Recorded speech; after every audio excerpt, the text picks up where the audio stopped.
Assalamualaikum warahmatullahi wabarakatuh. Perkenalkan, kami dari kelompok 3 akan mempresentasikan tentang proses pembelajaran matematika dalam kurikulum anak usia dini. Kami menimba ilmu di Universitas Pancasakti Bekasi, program studi PG PAUD Regular Plus, mata kuliah Matematika dan Sains untuk anak usia dini, dosen pengampu Ibu Wening Rahayu MPD. Kali ini kami akan mempresentasikan untuk memenuhi tugas UAS semester 2. Adapun nama-nama kelompok kami adalah sebagai berikut.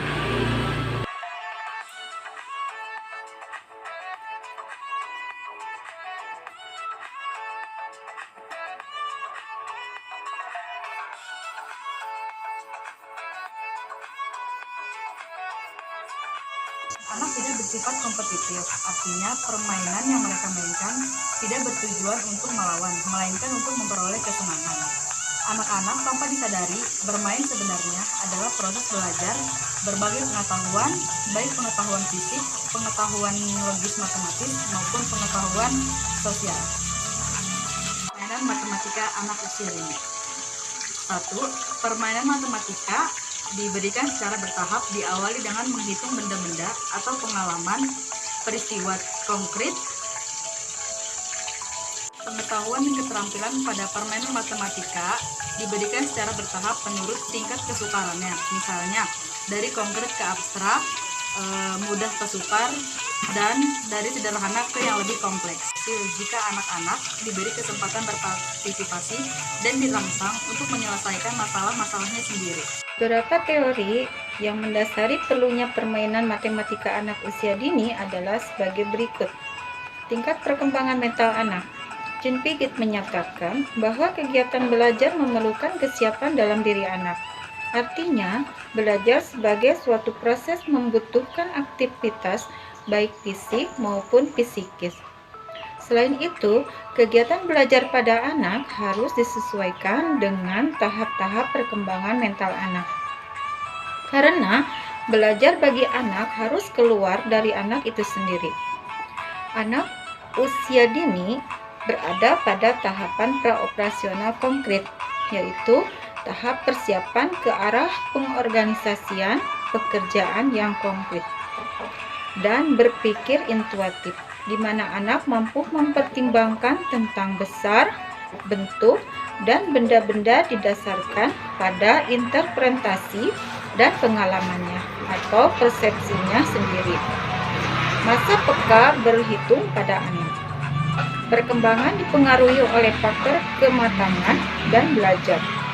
Apabila anak sudah menunjukkan masa peka atau kematangan untuk berhitung, maka orang tua dan guru di PAUD harus tanggap untuk segera memberikan layanan dan bimbingan sehingga kebutuhan anak dapat terpenuhi dan tersalurkan dengan sebaik-baiknya menuju perkembangan kemampuan berhitung yang optimal. Tahapan penguasaan berhitung di jalur matematika yaitu yang pertama, penguasaan konsep.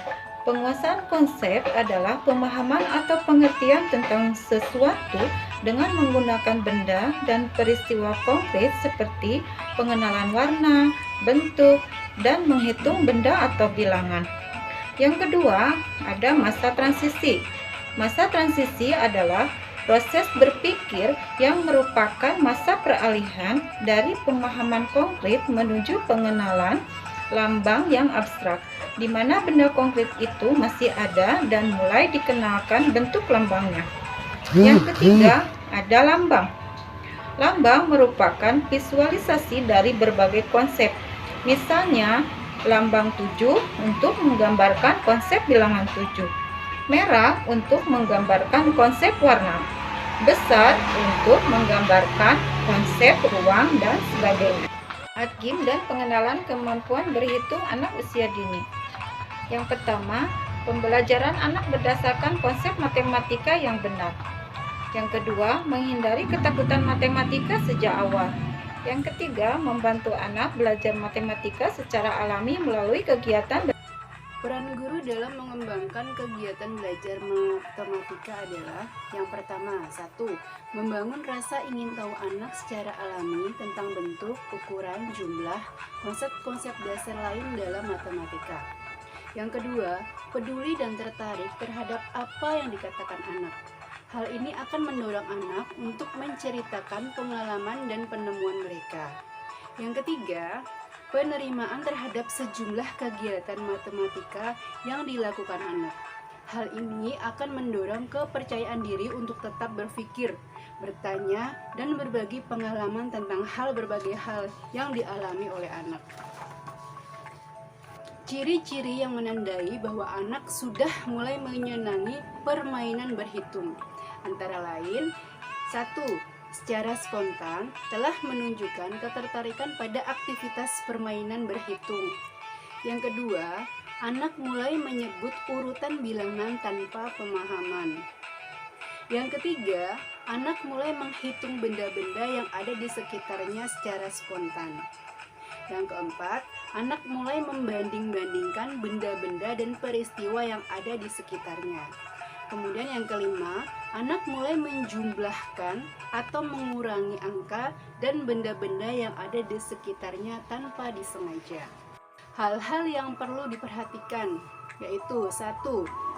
Apabila ada anak yang cepat menyelesaikan tugas yang diberikan oleh guru.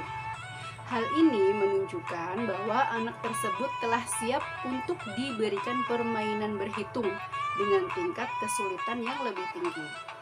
Lantas, hal yang kedua adalah apabila anak menunjukkan tingkah laku jenuh, diam, acuh tak acuh, atau mengalihkan perhatian pada hal lain.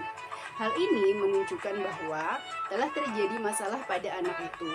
Itu berarti anak membutuhkan perhatian atau perlakuan yang lebih khusus dari guru. Standar matematika untuk anak usia dini terbagi menjadi bilangan, aljabar, penggolongan. Penggolongan bisa dibagi menjadi dua juga, yaitu membandingkan dan menyusun. Selanjutnya pola-pola, geometri, pengukuran, analisis data, dan probabilitas. Atau permainan dan metode berhitung di jalur matematika. Dia dibagi menjadi beberapa pola. Yang pertama ada game pola, game klasifikasi, game bilangan, game ukuran, game geometri, game estimasi atau memperkirakan, dan game statistika. Selanjutnya ada metode yang digunakan oleh guru. Salah satu kunci pokok di dalam keberhasilan suatu kegiatan belajar yang dilakukan oleh anak terbagi menjadi beberapa metode. Metode yang pertama itu metode bercerita, yang kedua bercakap-cakap, yang ketiga tanya jawab, yang keempat pemberian tugas, yang kelima demonstrasi, dan yang kelima eksperimen. Kesimpulan, kurikulum merupakan seperangkat rencana dan pengaturan tentang kompetensi yang dibakukan dan cara pencapaiannya disesuaikan dengan keadaan dan kemampuan. Demikianlah presentasi dari kelompok 3, kurang dan lebihnya kami mohon maaf. Terima kasih atas perhatian teman-teman semuanya. Wassalamualaikum warahmatullahi wabarakatuh.